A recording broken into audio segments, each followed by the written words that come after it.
Hi friends, welcome back to my channel. ഇന്നത്തെ recipe ഒരു സേമിയ ഉപ്പുമായാണ്. എളുപ്പത്തിൽ നമുക്ക് ബ്രേക്ക്ഫാസ്റ്റ് ആയിട്ടും 4 മണിക്ക് സ്നാക്സ് ആയിട്ടും കഴിക്കാൻ പറ്റുന്നതാണ്. ഇപ്പം നൂഡിൽസൊക്കെ അല്ലേ പിള്ളേർക്ക് വലിയ ഇഷ്ടം. അപ്പം നൂഡിൽസിന് പകരം സേമിയ ഉപ്പുമാ ഉണ്ടാക്കി കൊടുത്താലും നല്ലതാണ്. ആദ്യം ഒരു ഫ്രൈ പാൻ വെച്ചിട്ട് അതിനകത്തൊരു ശകലം വെളിച്ചെണ്ണയാണ് ഞാൻ ചേർക്കുന്നത്. റീഫൈൻഡ് ഓയിലാണേലും നല്ലതായിരിക്കും. ഉപ്പുമായ്ക്കകത്ത് നമ്മൾ എന്തോ ചേർത്താലും നല്ലതാണ്. ഞാൻ ക്യാപ്സിക്കം 3 കളറും ഉണ്ടായിരുന്നു, അതൊന്നും ഫ്രൈ ആക്കി ആദ്യം എടുത്തിട്ട് പിന്നെയാണ് ഉപ്പുമാ ഉണ്ടാക്കാൻ പോകുന്നത്. ക്യാപ്സിക്കം ഇങ്ങനെ ആദ്യം ഒന്ന് ഫ്രൈ ചെയ്തിട്ട് എടുക്കുവാണെങ്കിൽ അതിൻ്റെ കളർ നല്ലപോലെ ഇരിക്കും, കാണാൻ നല്ല ഭംഗിയാണ്.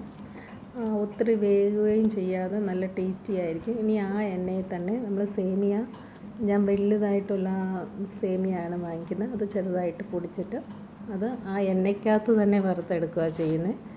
നെയ്ക്കകത്തും വറുത്തെടുക്കുകയും ചെയ്യാം, അത് ഇച്ചിരി കൂടെ ടേസ്റ്റിയാണ്. ഞാൻ പക്ഷേ ആ എണ്ണയ്ക്കകത്ത് തന്നെ എടുത്ത് ഒരു പാനിനകത്ത് എണ്ണ ഒഴിച്ചിട്ട് എന്നിട്ട് അതിൻ്റെ കൂടെ പീനട്ടാണ്, ഇത് പച്ച പീനട്ട്, ഫ്രൈഡ് അല്ല. അപ്പം ഞാൻ ഇച്ചിരി നേരം അതൊന്ന് ഫ്രൈ ചെയ്തിട്ട് അത് കഴിയുമ്പം ഇച്ചിരി കടുകും ജീരകവും പെരുംജീരകവും കൂടെ ഞാൻ എടുത്തിട്ടുണ്ട്. ഇത് പച്ചക്കടല ആയതുകൊണ്ട് ഇച്ചിരി വേഗം താമസമാണ്, അതുകൊണ്ട് ഇച്ചിരി നല്ലപോലെ ഫ്രൈ ആക്കിയിട്ടുണ്ട്. എന്നിട്ട് കടുകും ജീരകവും കൂടെ ഇട്ട് കടുക് പൊട്ടിക്കഴിയുമ്പോൾ നമ്മൾ കറിവേപ്പിലയും കൂടെ അതിൻ്റെ കൂടെ ചേർക്കുവാണ്. എന്നിട്ട് ഒരു സബോള ഞാൻ കുത്തി അരിഞ്ഞ് വെച്ചിട്ടുണ്ട്, അതും കൂടെ നമ്മൾ ഇതിനകത്ത് ചേർത്ത് കൊടുക്കണം.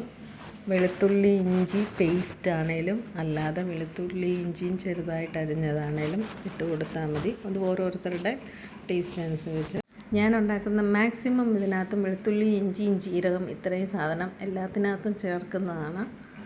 അപ്പോൾ അതിന് ടേസ്റ്റും നല്ല മണവുമായിരിക്കും, ഹെൽത്തിയും കൂടെയാണ്. അതുകൊണ്ട് മാക്സിമം ഞാനിത് ഇത്രയും യൂസ് ചെയ്യുന്നതായിരിക്കും. നല്ല സബോള നല്ലപോലെ വഴറ്റിക്കഴിഞ്ഞാൽ നമുക്കിതിനകത്ത് പച്ചമുളക് ചേർക്കാം. എരിവ് വേണമെന്നുണ്ടെങ്കിൽ തക്കാളിയും ഇഷ്ടമുള്ളവർക്ക് ചേർക്കാം. ഞാൻ ഇതൊന്നും ചേർത്തിട്ടില്ല. 2 പച്ചമുളക് ഞാൻ കീറിയിട്ടിട്ടുണ്ട്. എന്നിട്ട് നമ്മൾ സേമിയ എത്ര എടുക്കുന്നോ അതിൻ്റെ ഇരട്ടി ഒരു ഭാഗം കൂടെ വെള്ളം, 1 കപ്പ് സേമിയ ആണെങ്കിൽ 1 കപ്പ് വെള്ളവും കൂടെ ചേർത്ത് വെച്ചാൽ മതി. 1 കപ്പ് വെള്ളമാണ് ഒഴിച്ചിരിക്കുന്നത്. പിന്നെ ആവശ്യത്തിനുള്ള ഉപ്പും ചേർത്ത് നല്ലപോലെ തിളച്ച് കഴിയുമ്പോൾ സേമിയയും കൂടെ ഇതിൻ്റെ കൂടെ ഇട്ട് നമ്മൾ ഇളക്കി കൊടുക്കണം. ഇത് നല്ലപോലെ മിക്സ് ചെയ്ത് കഴിഞ്ഞിട്ട് ഇത് കുറച്ച് നേരം അടച്ച് വെക്കണം. സേമിയയ്ക്ക് ഇച്ചിരി വേവുള്ളത് കൊണ്ട് നമ്മൾ ആ വെള്ളം പറ്റുന്ന വരെ ഒന്ന് അടച്ച് വേവിക്കുക. ആദ്യമായിട്ട് ഉണ്ടാക്കുവാണെങ്കിൽ വെള്ളം ഇച്ചിരി കുറച്ച് വെച്ചാലും മതി. വെള്ളം തികഞ്ഞില്ലെങ്കിൽ ഇച്ചിരി വെള്ളം തിളപ്പിച്ച് വെച്ചിട്ട് അത് ഇതിൻ്റെ കൂടെ ചേർത്ത് വേവിച്ചെടുത്താൽ മതിയായിരിക്കും. എന്നാൽ ഒത്തിരി വെന്ത് പോയാൽ അത് ഒട്ടിപ്പിടിച്ചിരിക്കും. സെപ്പറേറ്റായിട്ട് വരണമെങ്കിൽ അളവിന് വെള്ളം ചേർത്താലേ ഉപ്പുമാ നല്ല ടേസ്റ്റി ആയിരിക്കത്തുള്ളൂ. നൂഡിൽസ് താല്പര്യമുള്ളവർക്ക് മാഗി നൂഡിൽസിൻ്റെ മസാല ഉണ്ടെങ്കിൽ ഇതിനകത്ത് ഇച്ചിരി തൂവി ഇട്ടാൽ മതി, ആ ഫ്ലേവറും കൂടെ കിട്ടും.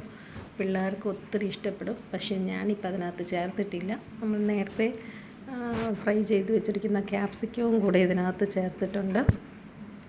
ഇതിൻ്റെ കൂടെ തന്നെ നമ്മൾ മീനോ ചിക്കനോ ഫ്രൈ ചെയ്തത് അങ്ങ് പൊടിച്ച് ഇതിനകത്ത് ഇടുകയാണെങ്കിലും ടേസ്റ്റിയാണ്. മുട്ട പുഴുങ്ങിയതാണേലും ഇതിനകത്തിടാം, അല്ലാതെ മുട്ടയും ചേർക്കാം. ഓരോരുത്തരുടെ ടേസ്റ്റ് അനുസരിച്ച് പിള്ളേർക്ക് എങ്ങനെ ഇഷ്ടമോ അങ്ങനെ ചെയ്ത് കൊടുക്കും. വെജിറ്റബിൾസാണ് ഒത്തിരി ചേർക്കുന്നതെങ്കിൽ ബീൻസ്, ക്യാരറ്റ്, ഗ്രീൻ പീസ് അങ്ങനത്തെ എന്ത് വേണേലും നമുക്കിതിൻ്റെ കൂടെ ചേർത്താൽ അത്രയും ടേസ്റ്റിയാണ്. അത്രയും പച്ചക്കറി കഴിക്കുകയും ചെയ്യും പിള്ളേർ. അപ്പോൾ ഇന്നത്തെ റെസിപ്പി എല്ലാവർക്കും ഇഷ്ടപ്പെട്ടെന്ന് വിചാരിക്കുന്നു. ഇഷ്ടപ്പെട്ടെങ്കിൽ ലൈക്ക് ചെയ്യുക, ഷെയർ ചെയ്യുക. ഈ ഇടയായിട്ട് ഒത്തിരി വീഡിയോ ഇടാനൊന്നും പറ്റിയില്ല. ഇപ്പോൾ പഴയതുപോലെ വീഡിയോ ഇടാൻ ശ്രമിക്കുന്നുണ്ട്. അപ്പോൾ കാണുന്നവർ മാക്സിമം സപ്പോർട്ട് ചെയ്യുക. ഒരു വീഡിയോ കണ്ടു കഴിഞ്ഞ് ഇഷ്ടപ്പെട്ടെങ്കിൽ ഒരു ലൈക്കോ ഒരു കമൻറ്റോ എന്തെങ്കിലുമൊക്കെ തരണം. Thank you for watching.